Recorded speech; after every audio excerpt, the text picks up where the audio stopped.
IHSG pada pagi ini dibuka menguat 0,11% di level 5.132,9 dibandingkan penutupan kemarin yang menguat 0,34% di level 5.127,5. Rupiah pada pagi ini dibuka menguat 0,02% di level 13.085 per 1 dolar Amerika dibandingkan dengan penutupan perdagangan kemarin yang menguat 0,07% di level 13.087. Bursa Asia pagi ini dibuka beragam pemirsa. Indeks Nikkei 225 menguat 0,69%, Hang Seng melemah 0,32%, sementara komposit Shanghai menguat 0,03%. Bursa Amerika menutup perdagangannya kompak menguat, S&P 500 menguat 0,24%, Dow Jones menguat 0,09%, serta Nasdaq yang juga menguat 0,52%. Dan seperti yang sudah saya janjikan tadi, kita akan segera berbincang mengenai perkembangan investasi di obligasi dan surat utang bersama Pak Salyadi Saputra. Selamat pagi, Pak. Selamat pagi. Pak Salyadi, menurut Pevindo, bagaimana bisnis pemeringkatan dan berapa besar perkiraan penerbitan surat utang baru untuk tahun 2016 ini, Pak? Ya, tahun 2016 ini kita harapkan bisa menjadi rekor ya dalam jumlah penerbitan obligasi, karena setelah tahun 2014 dan 2015 kita mengalami kelemahan yang cukup dalam dalam penerbitan obligasi karena ketakutan akan kenaikan Fed rate. Tahun ini luar biasa. Tahun ini sampai pertengahan atau sampai sekarang itu sudah ada total isuan sebesar 57 triliun rupiah, dan kita berharap di sisa tahun ini itu akan tetap kuat dengan diindikasikan dengan mandat yang kita terima sampai sekarang itu masih cukup besar, sekitar ada 35-36 triliun yang belum terbit. Ini baru mandat sekarang ya, belum nanti mungkin mandat-mandat yang kita terima di semester kedua ini. Jadi tahun ini mungkin kita bisa perkirakan 90 triliun, bahkan mungkin bisa mencapai 100 triliun yang merupakan ya rekor di dalam sejarah penerbitan obligasi korporasi di Indonesia. Dan Pevindo selama ini yang sudah dominan di dalam pasar obligasi untuk pemeringkatannya, kita harapkan memang masih akan dominan sampai pertengahan tahun ini. Kita masih memeringkat sebesar 86 atau 87% dari penerbitan surat utang korporasi yang ada di Indonesia. Pak Salyadi, mengenai peluang di tahun 2016 ini, bagaimana Bapak melihat dampak dari kebijakan tax amnesty terhadap pasar modal Indonesia, khususnya pasar obligasi, Pak? Nah ini, penerbitan obligasi yang ramai di tahun 2016 ini belum mengincorporate atau belum terpengaruh sama sekali oleh tax amnesty karena memang baru diluncurkan. Kalau terjadi repatriasi akibat dari tax amnesty ini akan luar biasa, karena dana asing akan masuk ke kita ya, yang intinya adalah bahwa dana asing itu akan masuk bisa melalui dia membeli obligasi yang baru diterbitkan atau untuk membeli obligasi di secondary market. Nah ini tentunya akan membawa dampak yang positif kepada pasar obligasi kita. Kalau misalkan mereka masuk ke pasar secondary, tentunya yield daripada yang sekarang ada itu akan turun, dan ini akan menarik minat daripada emiten-emiten untuk menerbitkan obligasi, sehingga karena mereka akan mendapatkan dana murah yang mereka akan tentu bayar kuponnya lebih rendah untuk 5 tahun atau 10 tahun ke depan. Ini sangat menguntungkan buat emiten, dan ini tentunya akan lebih lagi meramaikan pasar obligasi di Indonesia. Bagaimana caranya Pak memaksimalkan peluang tax amnesty ini untuk mengembangkan pasar obligasi korporasi di tanah air? Nah, ini merupakan tantangan juga para pelaku pasar modal di kita, dan juga tentunya emiten, regulasi dan regulator, dan juga para pelaku di pasar modal harus kreatif membentuk atau menciptakan instrumen-instrumen yang ada di pasar obligasi. Misalkan salah satu contohnya adalah RDPT project ya, project bond. Sekarang ini di kita memang belum ada obligasi project yang diluncurkan, tapi dengan adanya minat yang begitu besar dari investor untuk berinvestasi di pasar surat utang, tentunya ini akan merangsang para emiten atau para pelaku pasar modal untuk lebih kreatif lagi, membuka diri untuk mengembangkan instrumen-instrumen tadi seperti RDPT project ya, dan kita juga tahu sekarang misalkan ada DIRE ya, untuk real estate, ini akan membuka peluang juga para investor ini yang ingin membawa kembali uangnya dari luar negeri ke kita untuk masuk ke dalam investasi yang melalui pasar obligasi atau pasar surat utang, seperti itu. Pak Salyadi, pertanyaan terakhir, hal apa saja yang perlu diperhatikan Pevindo dalam melakukan pemeringkatan terhadap project finance? Ya, ini kalau project finance tentunya agak sedikit berbeda, dan ini hal yang baru buat kita, agak sedikit berbeda karena kita tidak hanya mengukur kemampuan perusahaan secara umum, kita betul-betul melihat kemampuan suatu proyek tersebut untuk mengembalikan hutang atau kewajibannya tidak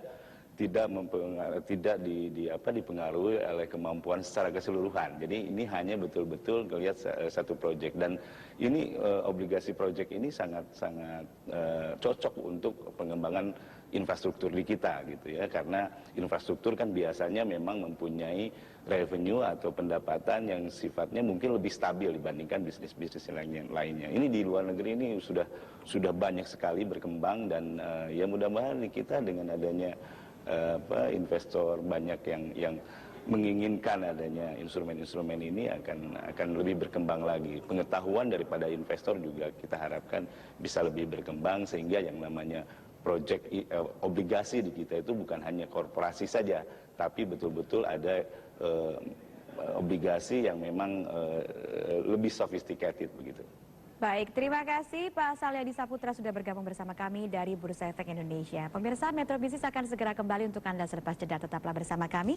Informasi lainnya, jumlah orang miskin turun 0,58%. Informasi selengkapnya sesaat lagi.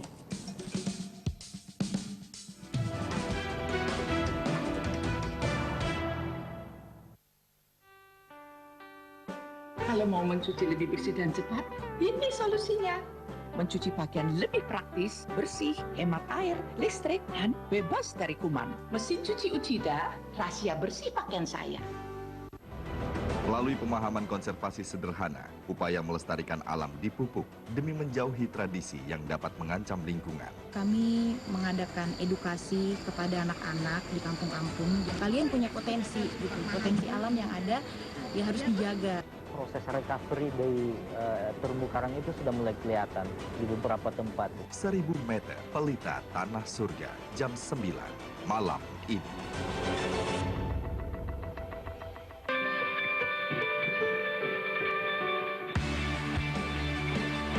Hidup ini milik para pemenang. Ikuti setiap berita kemenangan di Metro Sport, Senin sampai Jumat jam 11 malam, Sabtu dan Minggu jam setengah 12 malam.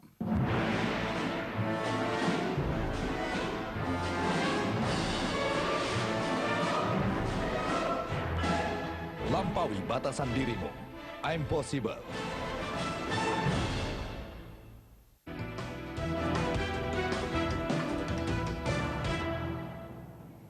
Anda masih bersama kami di Metro Bisnis. Pemirsa, Badan Pusat Statistik mencatat jumlah penduduk miskin Indonesia per Maret 2016 menurun 0,58% atau sekitar 580.000 orang dibandingkan Maret tahun lalu.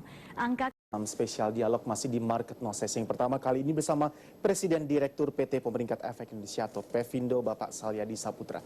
Rating atau pemeringkatan perusahaan sangat penting dalam memotret kondisi fundamental perusahaan sebelum mereka menerbitkan surat utang di pasar modal. Bagaimanakah sebenarnya prospek bisnis pemeringkatan tahun ini akan segera kita bahas langsung bersama Bapak Salyadi Saputra. Masukan dan kritikan dari Anda kami nantikan juga di akun Twitter kami @idx_channel. Selamat pagi Pak Salyadi Saputra. Tadi kita juga sudah meminta second opinion dari analis kita. Kalau kita berbicara mengenai seberapa penting arti dari pemeringkat atau rating-rating diberikan kepada beberapa emiten terkait dengan obligasi yang mereka miliki. Ternyata ini akan sangat banyak berperan memberikan kekuatan dari obligasi yang diterbitkan oleh korporasi tersebut. Perkembangan bisnis pemeringkatan tahun ini, kalau kita boleh awali perbincangan kita, karena Anda mewakili dari PT Pemeringkat Efek Indonesia. Kalau kita bandingkan dengan tahun lalu Pak, khususnya dengan sentimen dalam negeri yang tengah berkembang. Pasar obligasi, tentunya bisnis pemeringkatan sampai sekarang masih sangat tergantung daripada pasar obligasi. Jadi tahun ini total penerbitan obligasi sampai semester pertama 56 triliun. 56 triliun. Sementara tahun lalu itu total the full year, jadi dari awal sampai akhir tahun itu hanya 67 triliun. Jadi tahun ini kalau misalkan tren positif seperti ini bisa berlangsung sampai akhir tahun, saya perkirakan mungkin bisa sampai 90 triliun atau 100 triliun penerbitan obligasi korporasi. Karena sebesar 56 triliun sampai saat ini, kita masih memegang mandat sebesar 36 triliun rupiah. Ya, yang ini kalau direalisasikan, mungkin ini realisasinya mungkin hanya sampai bulan September. Sementara kita masih punya waktu di kuartal keempat. Ya. Jadi ini saya perkirakan, apalagi nanti akan ditambah lagi dengan kalau adanya repatriasi daripada tax amnesty. Luar biasa obligasi korporasi tahun ini. Ya ini tidak terlepas dari tentunya tingkat suku bunga yang semakin rendah, dan juga sentimen positif dari pasar domestik terhadap obligasi ini.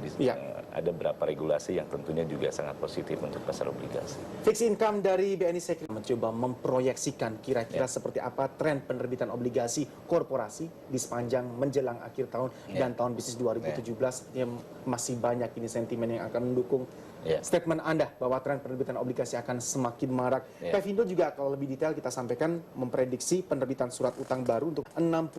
Dari hal-hal yang sudah terrealisasi, kira-kira faktor utamanya apa sih Pak sebenarnya Pak Salyadi? Kalau kita berbicara selain sentimen utama tingkat suku bunga yang rendah, kemudian tingkat kepercayaan investor terhadap obligasi korporasi, ada juga tadi potensi dana repatriasi tax amnesty. Apalagi kira-kira sentimen tambahan yang akan mendukung?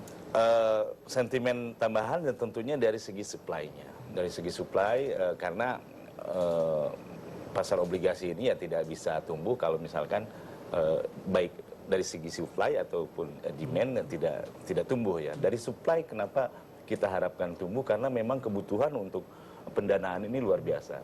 Kita tahu sendiri infrastruktur sekarang sedang digalakan, perkembangannya luar biasa. Banyak perusahaan-perusahaan, terutama perusahaan BUMN yang bergerak di bidang infrastruktur membutuhkan dana yang begitu besar. Jadi dengan kondisi yang kondusif seperti ini, ya mudah-mudahan terjadi match antara supply dan demand ya, sehingga terjadilah pertumbuhan obligasi yang luar biasa di tahun ini. Seberapa dinamiskah kalau kita berbicara obligasi korporasi? Trennya juga akan semakin positif karena banyak sentimen mendukung, tapi kalau kita berbicara mempertahankan tingkat demand yang diperlukan seperti apa Pak? Ya ini tentunya perlu komitmen kita bersama, sehingga investor ini bisa tetap yakin bahwa investasi diobligasikan dengan resiko yang terukur, bukan tidak ada resiko. Dimanapun investasi pasti ada resikonya, tapi resikonya bisa diukur. Nah, salah satu ukuran resiko berinvestasi di obligasi ya tentunya rating. Makanya kita punya komitmen untuk selalu mempertahankan kualitas pemeringkatan.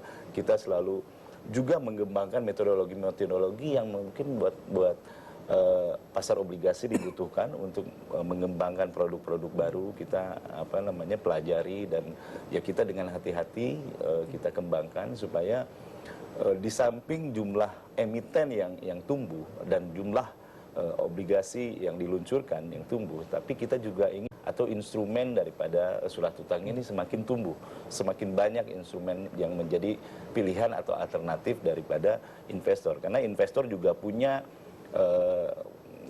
pilihan atau mereka punya appetite yang berbeda-beda terhadap misalkan dari segi resiko, dari segi tenor, dari segi jenis atau dari segi sektornya, itu mereka punya, dan semakin kita kaya akan variasi daripada produk-produk ini, semakin investor senang karena mereka punya banyak pilihan. Jadi tidak hanya melulu obligasi korporasi yang konvensional seperti sekarang. Ada opsi yang jauh lebih beragam yang bisa ditawarkan oleh pasar obligasi. Menggunakan ekspertis dan juga pengalaman Pevindo dalam terus kita pahami terkait dengan kekuatan obligasi yang diluncurkan oleh beberapa emiten kita, Pak. Sekarang sih mungkin yang menjadi resiko tetap dari segi tergantung daripada sektor si penerbit obligasi tersebut, karena kita tahu sendiri beberapa sektor memang mengalami tantangan yang luar biasa, terutama menyangkut atau terimbas efek daripada melemahnya ekonomi global ya, seperti kita tahu sendiri komoditi dan berapa produk ekspor seperti even CPO mungkin tidak sebagus tahun-tahun sebelumnya. Nah, ini kita harus betul-betul lihat sendiri. Dan juga yang satu lagi adalah jangan sampai korporasi di kita ini terlena karena tingkat suku bunga rendah, kuponnya rendah, mereka berlomba-lomba terus-terusan terlalu agresif menambah hutang. Ya. Karena ini bagaimanapun juga semakin mereka leverage, semakin mereka tinggi tingkat hutangnya, tentunya ini juga akan menambah risiko daripada finansial perusahaan tersebut. Dan ini akan berakibat kepada kemampuan atau tingkat kemampuan mereka untuk membayar hutang. Dan pada ujungnya ya tentunya akan terpengaruh resiko daripada investor tersebut dalam berinvestasi di ada konsekuensi obligasi yang harus mereka pertimbangkan jauh lebih masa ketika melakukan over leveraging di sini. Pemirsa, pastikan Anda masih bersama kami bincang bisnis bersama Presiden Direktur PT Pemeringkat Efek Indonesia Pevindo, Bapak Salyadi Saputra, akan kami lanjutkan. Anda menyaksikan IDX Channel. Di segmen sebelumnya kita sudah banyak berbicara mengenai perkembangan bisnis pemeringkatan di tahun 2016 ini bersama Presiden Direktur dari Pevindonya langsung. Tadi sempat juga dibahas oleh Pak Salyadi seperti apa tingkat mandat yang diterima oleh Pevindo. Bisa Anda saksikan di layar kaca sebagai gambaran lebih detail mandat rating yang diterima oleh Pevindo per 15 Juli mencapai 36,91 triliun rupiah. Ini terdiri atas yang pertama ada rencana realisasi PUB sebesar 7,75 triliun rupiah. Ada juga penerbitan PUB baru di level 13,05 triliun rupiah. Ada juga tercermati penerbitan obligasi, ada sukuk dan juga MTN di angka 16,11 triliun rupiah. Semua informasi yang kami sajikan ini bersumber langsung dari Pevindo.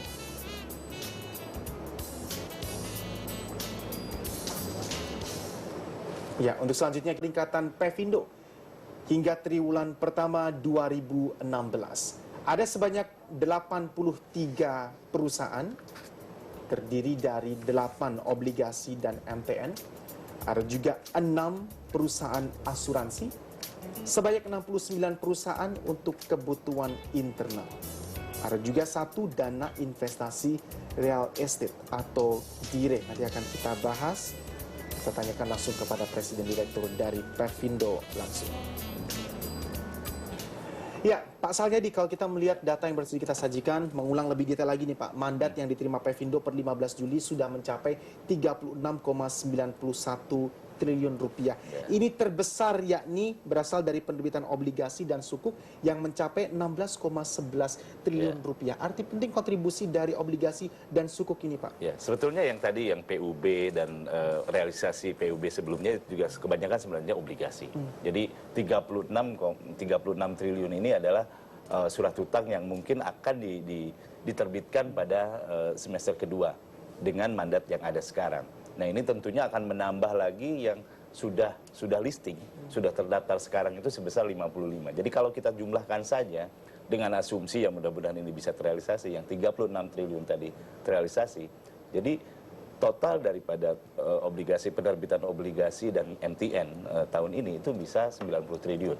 Ya, dan itu belum termasuk yang mungkin nanti akan mengikuti, apalagi dengan adanya tax amnesty yang sekarang lagi ramai-ramai kita bicarakan, dan tentunya dengan minat daripada investor untuk masuk ke ya pasar modal termasuk pasar obligasi ini, ya mudah-mudahan akan masih banyak lagi yang jadi kita harapkan tahun ini bisa mencapai rekor lah dalam penerbitan obligasi. Ya, sebelumnya tadi juga sudah kita bahas potential new threat atau risk factor apa yang perlu kita pahami dari pasar obligasi korporasi kita. Bapak juga menyampaikan kepada pemirsa kami yang harus kita pahami adalah ini kembali lagi juga terkadang kepada bisnis line atau sektoralnya. Ya, seberapa kuat atau lemahnya sektor bisnis tersebut. Berikan mandat sampai saat ini berdasarkan sektoralnya. Ya, ini yang seperti biasa tentunya tetap dari sektor perbankan dan pembiayaan mereka paling agresif, paling rutin lah menerbitkan obligasi karena memang nature daripada bisnis mereka yang selalu membutuhkan dana pihak ketiga untuk disalurkan kepada kredit. Jadi, tapi kita melihat ada beberapa sektor yang sekarang tumbuh luar biasa seperti infrastruktur, pelabuhan ya, kita mungkin kita baru saja diinformasikan bahwa ada penerbitan dari Angkasa Pura II ya untuk membangun Bandara Soekarno-Hatta, dan juga ada pelabuhan Pelindo 1 Nah ini tren yang saya pikir ini kita cukup optimis ke depannya, mudah-mudahan variasi daripada sektor yang menerbitkan obligasi juga semakin banyak, karena semakin terkonsentrasi tentunya buat si investor juga kurang baik ya dari segi resiko, karena exposure mereka terhadap satu sektor tertentu terlalu tinggi. Jadi, tapi paling tidak hingga mencapai menjelang akhir tahun 2016 sektor perbankan rupanya masih mendominasi perbankan dengan mandat yang diberikan di sini. Betul. Baik, kalau kita berbicara mengenai kekuatan dari rating yang diberikan oleh Pevindo kepada beberapa emiten yang listing di Indonesia ini, kondisi rating dari perusahaan-perusahaan tersebut seperti apa? Ranging dari AAA sampai ke level rating seperti apa yang harus kita waspadai? Mungkin tidak begitu atraktif lagi emiten. Sekarang kalau kita lihat daripada komposisi penerbit obligasi di kita, yang paling besar memang dari AA ke atas ya, AAA, AA ya. Memang ya perusahaan-perusahaan atau rating itulah yang memang diminati dari segi resiko yang memang lebih rendah tentunya dibandingkan dengan yang single A atau triple B. Memang yang single A ke atas ya itu memang yang sering dijadikan sebagai batas minimum lah untuk investasi di obligasi selama ini ya, walaupun misalkan untuk dana pensiun peraturan daripada POJK-nya sudah memungkinkan untuk berinvestasi di triple B. Tapi trennya sekarang masih single A itu obligasi yang mungkin cukup aman untuk dilakukan investasi. Cukup aman dan wajar untuk kita lakukan investasi. Ketika kita berbicara mengenai confidence dari sebuah emiten, mereka mendapatkan tingkat rating yang baik, khususnya ini dari Pevindo, kita juga perlu mengukur, Pak Salyadi, seberapa jauh mereka confident dan make sense dalam menerbitkan obligasi. Saya tertarik dengan penggunaan kata agresif dari Anda berkali-kali sebutkan, jangan sampai ini penerbitan obligasi menjadi sangat agresif, karena kita terlena dengan kondisi bisnis yang sangat kondusif saat ini. Kita akan bahas selepas yang satu ini. Pastikan Anda masih bersama kami, bincang bisnis bersama PT Pemeringkat Efek Indonesia, Pevindo akan berlanjut. Bincang bisnis bersama Presiden Pevindo Bapak Salyadi Saputra. Sah-sah saja ketika sebuah perusahaan merasa confident, tentunya kita sangat dan tengah dimanjakan dengan kondisi bisnis yang sangat kondusif. Tren suku bunga rendah, ada juga nanti tax amnesty yang diharapkan akan banyak memberikan keuntungan bagi dunia usaha. Anyway, bagaimana kita tetap make sense dalam berpikir Pak, sehingga penerbitan obligasi korporasi agresif, measurement-nya sebenarnya seperti apa sih Pak? Saya di mana harus menghindari penekan bagi rating yang sudah saya miliki saat ini terkait dengan kebijakan tindakan yang saya ambil? Oke, jadi kita dalam melakukan pemeringkatan tentunya agresivitas suatu perusahaan untuk melakukan pinjaman itu akan menjadi faktor penting juga yang akan kita lihat. Jadi kalau misalkan perusahaan itu sudah terlalu agresif, terlalu banyak hutangnya, walaupun bisnisnya mungkin dianggap bagus gitu ya, mereka yakin banget bisnisnya bagus, tapi pengembangan bisnis ini dibiayai dengan hutang yang terlalu besar, ini bahaya juga. Oleh karena itu kita sebagai rating agency akan melihat apakah tingkat hutang yang mereka mereka peroleh itu masih wajar atau tidak. Kalau sudah melebihi kapasitas mereka, tentu ratingnya kita akan turunkan. Artinya turun ratingnya, tentunya resikonya akan naik. Dan ini buat investor tentunya juga, waduh, ini apa nih? Perusahaan kok sampai sebegini besar hutangnya. Jadi sehingga mereka kalau misalkan perusahaan, si investor akan, kita sebagai rating agency menjadi filter lah. Orang yang memberikan warning kepada emiten supaya jangan terlalu agresif. Ya. Sudah ada gambarankah kira-kira apakah mulai terpetakan beberapa emiten yang sebelumnya kinerjanya sangat baik terkait dengan kekuatan obligasi mereka sepertinya akan menghadapi banyak penekan sehingga menyebabkan rating mereka akan berbahaya masuk di bawah investment grade tanpa menyebutkan emitennya? Ya, terutama memang terkait dengan infrastruktur. Ada beberapa perusahaan yang emiten yang memang tidak ada pilihan lain kecuali memang melakukan pinjaman atau menambah hutangnya supaya mereka bisa berekspansi untuk bisnisnya. Nah ini kita sebelumnya tentunya kita sudah memperingatkan juga bahwa hutangnya sudah terlalu tinggi, jangan ditambah lagi. Tapi ya mungkin karena memang kebutuhan mereka memang mendesak dan ini tidak bisa dihindari. Dan kalau misalkan mereka tidak mendapatkan hutang baru, potensi bisnisnya akan hilang, yaitu pilihan mereka sendiri gitu ya. Anyway, ini Pevindo juga rupanya memiliki semacam peran memberikan semacam reminder atau early warning bahwa pet mereka ini tengah berbahaya, bisa menyebabkan rating mereka tertekan berada masuk kembali di bawah investment grade. Kondusivitas dari business environment kondisi makroekonomi yang lumayan stabil, kemudian tren suku bunga rendah yang terakhir yang sering kita bahas ini mengenai tax amnesty. Dari pandangan Pevindo, sebenarnya peluang di tahun 2016 ini melihat dampak dari kebijakan tax amnesty dari pasar modal Indonesia, pasar obligasi seperti apa? Apakah sudah ada visible improvement yang akan segera bisa kita expect? Ya, kita mengharapkan dengan adanya repatriasi daripada tax amnesty ya, di samping mungkin kepentingan fiskal untuk government yang paling kita harapkan, atau mungkin impactnya langsung kepada pasar modal dan pasar obligasi pada khususnya adalah adanya repatriasi daripada dana-dana yang ada di luar negeri misalkan. Nah, masuknya ke dalam negeri, dana-dana tersebut bisa melalui langsung pembelian obligasi yang sekarang sudah beredar. Ya tentunya dengan membeli obligasi yang sudah beredar sekarang, demand-nya naik, tentunya akan nanti menyebabkan yield-nya akan turun. Yield turun. Dan juga untuk obligasi-obligasi yang akan diterbitkan. Dengan semakin banyaknya minat investor untuk membeli obligasi tersebut, akan menekan daripada kupon yang mereka harus bayar. At the end, semuanya akan mengakibatkan kupon atau cost of fund untuk obligasi ini akan jauh lebih menurun. Sehingga ya ini akan berakibat dimanapun juga, kapanpun juga yang kita alami bahwa kalau cost of fund untuk penerbitan obligasi akan meningkat tajam. Ya, mari kita juga bicarakan peran penting dari Pevindo untuk bisa meramaikan, mendorong tumbuh kembangnya pasar obligasi korporasi kita. Untuk menumbuhkan pasar obligasi agar terus berwarna dan dinamis ini Pak, apa saja produk-produk baru yang perlu kita ketahui yang akan ditawarkan oleh Pevindo ke depannya? Ya.